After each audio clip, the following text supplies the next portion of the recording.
right. All right, we're back. We're back. And then we're not muted? Looks like we're unmuted and All recording. right. Hey, look All at right. that. Welcome to the Take Real two. Estate Addicts Podcast. Take two. Mark Savatsky, Choose Boston. Dan Rubin, RH Investment Group. Ray Herto, RH Investment Group. So I was mentioning earlier when thought we were recording, but we were not, that I had a friend come to the office, to the union this morning, and he was saying that he was at an event for Colliers with some of like the bigger commercial players, and the guys on stage were sort of preaching that there's a lot of debt, a lot of money out there from banks, traditional lenders who are interested in putting it into projects and employing that capital. Like multifamily projects. Yeah, multifamily projects. And like even at terms which, even given today's interest rates, like aren't crazy. Like it's not that much more than like what a retail consumer pays for a residential loan for an investment. Is this because banks are maybe getting desperate to deploy capital now? I think they have a lot of capital on the sidelines. I think they're itching for deals, but his response, which I thought was very interesting, was like, yes, you can get somebody to come in on first position, but the equity, the mezz debt, the pref debt, the family offices, the life insurance companies, these guys are nowhere to be found. If you put them second in the capital stack, all of a sudden they're, deer in headlights, then no, they're not lending. So unless you're going to write the check out of your own pocket for the difference between what the debt source is and the cost of the project, it's really tough to get a project going. That's why you're seeing a lot of these larger multifamily projects get stalled. Like the smaller stuff can get capitalized fairly easily, like the stuff that we're doing, right?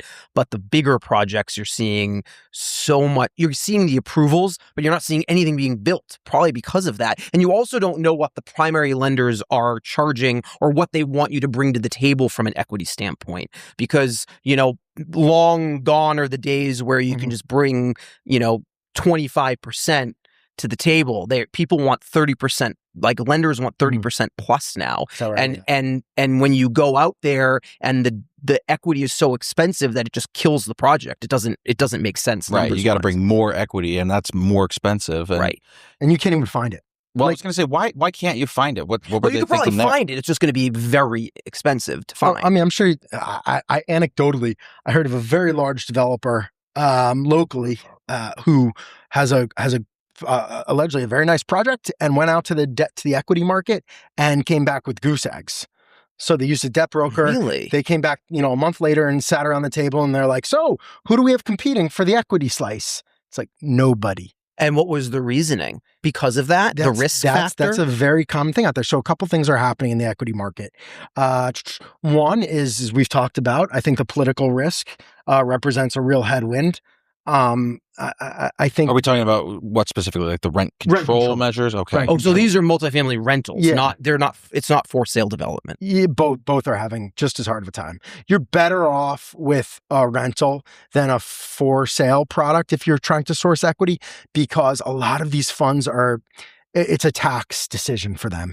And they're written in such a way that doesn't let them invest those funds into a for sale product. Because they want to deploy it longer term. Yeah. They don't want to get hit with whatever K1 you're going to send them for having, they want long-term capital gains. Yeah. They don't want short-term. Right. Which seems kind of silly. Like, why wouldn't you just want your fund to perform better? And if the for sale market will be doing better, well, why not just pivot? And if you're de-risking things by doing a for sale development, you're bringing something in versus nothing, I guess. Well, I've also heard, again, there's no data to support this, but that like the St. Regis, which has had, well-known problems in terms of its sales, including some foreclosure auctions, on each floor of the building. But that's like on the one end of the spectrum, right? But it's scaring the piss out of the equity market. Yeah, I could see that. And it's tough to, speak reason always to people's like fears, and they see that, and you can say all the reasons, like one of them I heard recently was that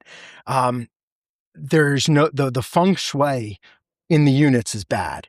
And there aren't any 90-degree angles. It's built to resemble like a sailboat. And those columns lean in, and I think it's quite cool from the outside. But apparently a lot of the foreign money is pulling back from those purchases for years and years now, because this isn't a new product on the market. That's interesting. Didn't you have a feng shui, not to get off topic, Yeah. did you have a feng shui expert over in your Newton project? I said that if I built a project in Newton again, or a suburb that has good schools where international buyers will place money, I would hire a feng shui expert, to the point that I don't think I would have had a unit 4. I would have gone 2, 6, 8, 10, 12. Oh, instead interesting. of 2, 4, 6, because 4 is not a lucky number. Huh, wow. Yeah. Good to know. All right. And more windows. That's the other thing. More windows, more glass, more natural light, more bigger windows. Like I value engineered $50,000 of structural steel out of that building. I probably paid for that 2.5 times in my sales. Interesting. With the number of buyers who walked in. The end units went like this because they have 3 exposures of glass and lots of light. But the middle units, by the nature of a townhouse, didn't have the biggest windows in the front. I could have done bigger. Interesting. Yeah. All right, So- good to know. Yeah. Tell us about this cold plunge situation you were telling us about before we started. So the union right now is like right on the precipice between being a co-working space and being a Turkish bath spa situation. Turkish bath. She's got people walking around in towels. Also. Bathrobes. Bathrobes. Sorry. But they're embroidered. They say the union and they say your name under it. Stop Yeah. it. Yeah. Alibaba. Oh my God. Purchase, Alibaba. yeah. Wait, didn't you get the laundry thing on Alibaba, or did that die? Like, what happened with that? Oh, no, the you- laundry he folding got thing? No, scammed. that was a scam. That's I all got my gone. money back. Okay. But it was a scam. And you weren't trying to buy it anymore? Like the luster wore off of whatever the laundry machine was that you were doing? Like it steamed your clothes? Yeah. More recently, I'm buying a mini excavator. Oh, really? From Another Alibaba. I think I'm thinking about buying some exterior furniture on Alibaba. I think I texted you the other day. Yeah. Amazing, dude. Really? You sent me the link to Restoration Hardware. Yeah. And then the next one, I'm like, It's pretty identical. positive that like RH Hardware buys from. I always wondered that. Do they buy from there and then slap their label on it, or are they just getting knocked off and they're going to find this I don't episode and hunt you down when you get your equipment, when you get your furniture? I mean, I'm buying it legit from a company that's making it. But back to the Turkish bath. Turkish baths. So Hydro Systems, I get introduced to their VP of sales through our friends at Futura. This guy's name's Kenny. Awesome dude. He and I chat, and I'm telling him about the union. I'm like, we just got our first sauna donated by a sponsor, Backyard Design Systems. And I'm like, I'd love to also put a cold plunge next to it. And he's like, well, tell me the pitch. Like, why would it be good for the union? And I was like, listen, we have a lot of high-end single-family home builders and a lot of multifamily builders. And like right now, the thing that everybody wants is like health and wellness. Yep. So our really rich buyers want a cold plunge in their house or in their backyard. They want a steam shower too. And we talked about that as well. But I think as far as an amenity goes, the cold plunge and the products that they offer, Hydro Systems, punch above their weight. Because we think about square footage. We think about how much space we need to allocate to a given amenity. And if you're walking a tenant around, a prospective tenant, and you show them the cold plunge area, and I just think that that's like one of those things that you go home and you remember. You're like, it's that super was hot cool. right now. Yeah. Everyone's focused on health and wellness. Especially you see some of these like huge single family houses that they're building. They want, they have these like massive spaces like in the basement or lower level, or even like in a pool or in like a secondary like a huge home, backyard, or right? a secondary building. They usually have the pool house, like, right? Yeah, pool house or an ADU, but that it's like the second floor or the first floor is all health and wellness. So like they have their free weights and they have their sauna and they have their cold plunge and they have a massage room and they have all this stuff and all these amenities, and everyone wants that in their house now. I think it's cool. So where we left it is, he said, like, I have one condition. We're on board and we're going to support the union. But I'd like you guys to wait until September because we have like version 2.0 for our outdoor cold plunge product. And it's mobile ready. So it has its own app. You can turn it from a hot tub to a cold plunge. I saw a picture of it. It's super slick. It's like very modern. Think like concrete encasement around the outside. And then the top is a solid surface white. And it's awesome. Does it look like a tub, or is it something you stand in? I'm confused. No, it's a tub. No, it's a proper cold plunge. You can tub. steam in the tub also? You can turn it either It's like a hot or tub cold. almost, like a hot tub. You can or change cold. it, from your phone. So I'll report back in September when we get it. Please. I'll get you guys each a bathrobe with your name and the union logo. Perfect. Excellent. I like it. It's just one at a time though, right?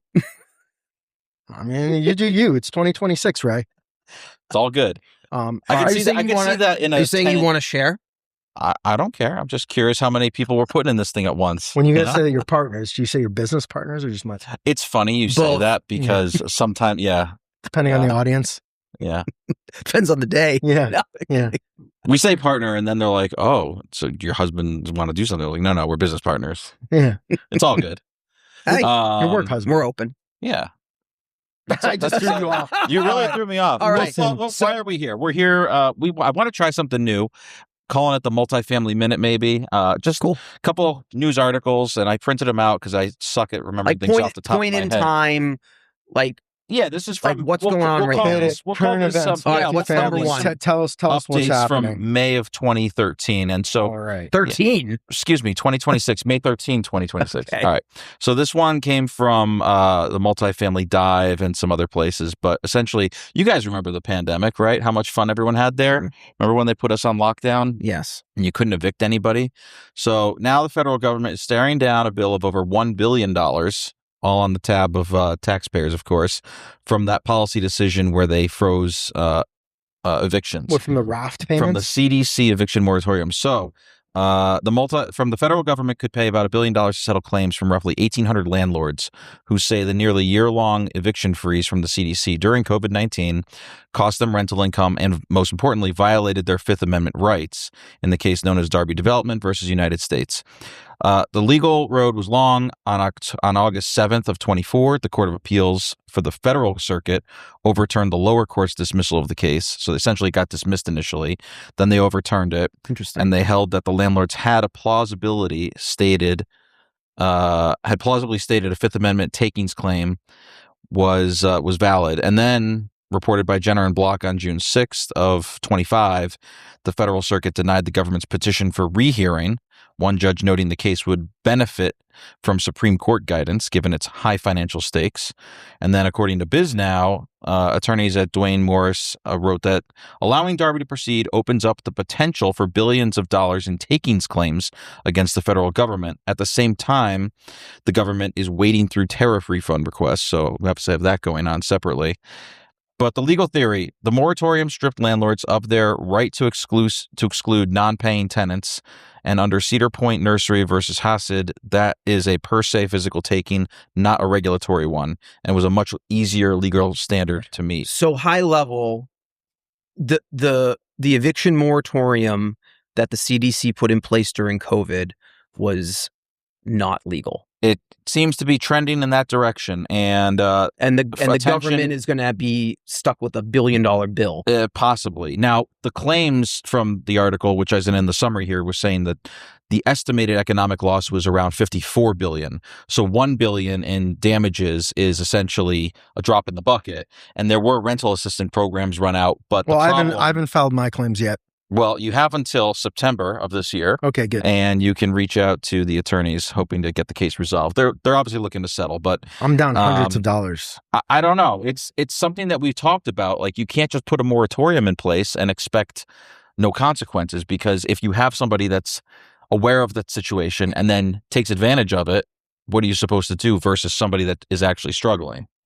So, I mean, it will prevent things like this from happening again. Now that there's precedent. Right, maybe.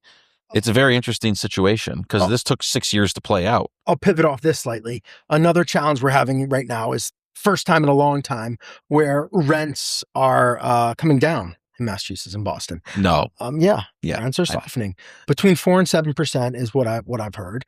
Some would say that there's some larger buildings that have come online and those are absorbing much more slowly, and that's what's skewing towards the 7. I've heard others, smaller guys like Dimitri, Boston Pads. Mm-hmm. They do their own data. Yeah, and their data would suggest it's closer to 4% down, and I think that their data is probably more our properties, the smaller to mid-sized multifamily, than it is the like brand new Avenue and wherever. But where I was going with the low income stuff is that they're running low on funds. So traditionally, our market rates were pushed by Section 8 rents, shockingly. And for the longest time, you'd like sit around and be like, I can't believe what I get for a Section 8 3-bedroom. And now there's like no money in those coffers for the Section 8. So those rents are really being pinched. And that's also like, kind of putting negative pressure. Well, it's interesting that you say that, rents. because that kind of leads into your next topic on the Section 8 It sure stuff. does. And I don't want to cut the conversation off. No. prematurely, I think it's relevant. right. Well, Do it without reading them. it does a couple things. I can't not read it if I don't want to Yes, be. you can. It's very easy. Well, Let them do it. No, let me take care of this. So number 2 here. This one has to do with a mass rental voucher program, which is like it's a housing subsidy, Similar to Section but 8? it's administered It is and Section 8. funded It's straight through Massachusetts only. Okay. And then they also have another one, AHVP, which is alternative housing voucher. They're essentially, what's happening is, to follow up on what you're saying about the smaller pool of funds, that is very specific to Massachusetts, right? But we also have, at the federal level, they want to change how the funds are allocated. So just to sort of not close the loop there, there's 2 separate things when you talk about Section 8. There's the federal bucket, and then Massachusetts has its own bucket. So we're going to talk about the Massachusetts bucket, and I'm going to go back to the rent control discussion that we had. And the long story short here is that the Executive Office of Housing and Livable Communities just basically sent a letter out nonchalant to all program participants and landlords, saying that they're effectively putting a 3% cap on rent increases.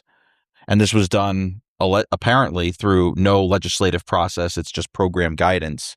And I now draw the parallel back to this federal lawsuit. Is this now, it's not the same thing, is it basically rent control? They're basically putting rent control in place without rent control being in place. On what? Affordable units? No. This is just individuals who have MRVP on voucher and holders AHVP that have vouchers. this Massachusetts voucher, Mm-hmm. state voucher. It's like having a people have BHA vouchers, people have MRVP vouchers, people have, but like... No, BHA... No, let me just clarify. BHA, Metro Boston, all these places, they're public housing authorities. They administer the vouchers. They administer both federal and state vouchers. So we're talking about the state vouchers. And what's the percentage? That I don't know. But we have, in our portfolio, we have a number of voucher holders, and typically the process... So they're going to call you and be like, listen, Ray, I know you want to increase my rent, but here's the issue. My voucher's only going up by 3%, and I can't do anything more than that. They're saying you cannot request more than 3%. You cannot request it. Nope. You cannot request. They will not grant more than 3% of an increase, regardless of CPI or any other factors. And the other thing is that typically, a Section 8, a voucher holder will, like the housing authority or the government will pay a certain percentage of the rent, and then the tenant is responsible for the difference, right? Sometimes they might pay 100%, sometimes they might pay 90%, whatever. You can't even ask the tenant to pay more. Wow. You can just 3% is the cap. Correct. And there's a few other cuts that they're making probably for the funding thing. They used to pay for security deposit, some utility reimbursements, and some other things for disabled households. The ones who actually need it, they're cutting those funds as well. They're just screwing over the people. Increase the friction and the approvable nature of folks, because if you can't afford to pay more than, call it a couple $100 for your rent, how are you going to come up with a full security deposit for a new apartment? And then if the 3% is capped, what will end up happening at the end of the day is people will just say, if I can't get the increase and the market's gone up enough, we'll just say we're not renewing since it's month to month and turn over tenants that way, which kind of defeats the purpose, because once you reset, it's not like the guidance says it goes backwards and retroactively looks at the prior rent. So you're gonna increase the evictions because not necessarily evictions. You try and hope it's a move out, but if they don't move out, then or they can't move out, they're not going to move out, right? But all these programs piss me off so much because they try and do things that sound good, but they just fuck with the market, and it doesn't make any sense. They fuck with the market, and then they ultimately fuck with the people that are trying to rent. Right. Well, where's the federal government in this? Like, Trump 2.0 here, this should be something that you'd latch your teeth into. Stop worrying so much about transgender bathrooms and actually think about people who are just meddling in the free market and destroying the problem. Incentives. This is a state specific thing, though. Well, this it doesn't matter because now can't the attorney general sue the state and be like, you have to stop this socialism? Do you think she cares? No, they're probably all behind it. And I don't want to speak. No. The attorney general of the federal government, not the attorney general of Massachusetts. Maybe. I don't know. That's probably not. nice enough of a headline. I don't know. They're like defunding all the universities in Massachusetts, taking away grants. It's like the biggest, I call it like an own goal, like a defender who like turns around and shoots on his own goal. Like, what are you doing? That's basically how the Trump administration is handling Massachusetts right now. Like, instead of doing that, like, come at us guns blazing over policies like this. I'm here for it. Like, what is this? It's wild. Yeah. Well, it's funny enough because obviously we talked about rent control, but the current law of the land is that you can't have rent control, and this essentially conflicts with that. So we'll see what happens. I'm changing subjects now. Moving But did you see? I read an article over the weekend that Wu is now considering tax breaks to spur housing development now. Oh, no. So she's basically now flipped. Where's your multifamily minute on that? I just read the article. Yeah. But it's just like now she's talking out of the other side of her mouth. It's wild. I don't get it. Well, I can tell you why. Because there's the facts of the matter is there's no starts. When you start taxing everybody to hell, it's just the same as where are they trying to tax everybody? New York, right? Mandami wants to tax everybody and no one's going to want to do business there. So goodbye.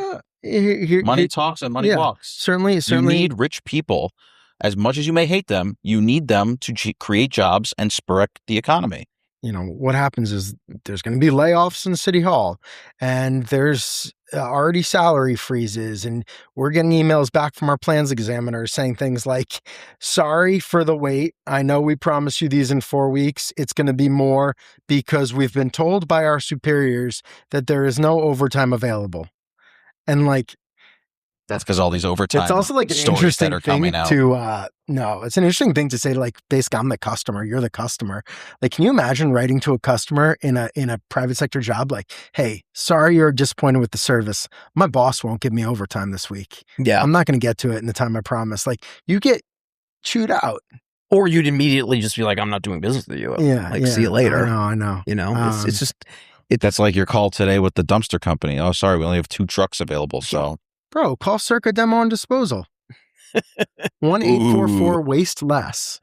Yeah, but I need a 30-yard dumpster sitting on my job site. Can you offer that? You don't want that. No, I do. No, we do. No. The customer's always right, Mark. Call Andrew and Justin. That's just going to take up space. Yeah. And your guys aren't going to load it anyway. And then you're going to have to pay for laborers to load it. They'll load it. Right now, because you have framers on site. And there's no diffusion of responsibility for who's not cleaning up.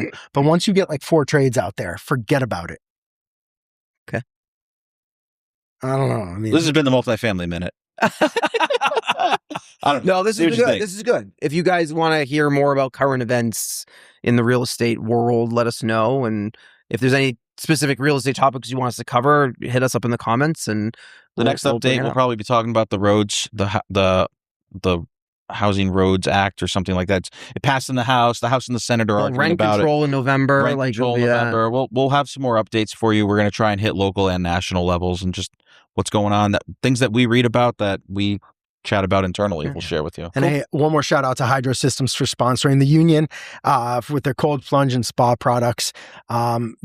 Just awesome group, and I'm really grateful. So can't wait. And everyone's invited here. Only Dan and Ray are getting their own bathrobes, but first 100 customers get their bathrobes. Yeah, come check it out. No, the unions.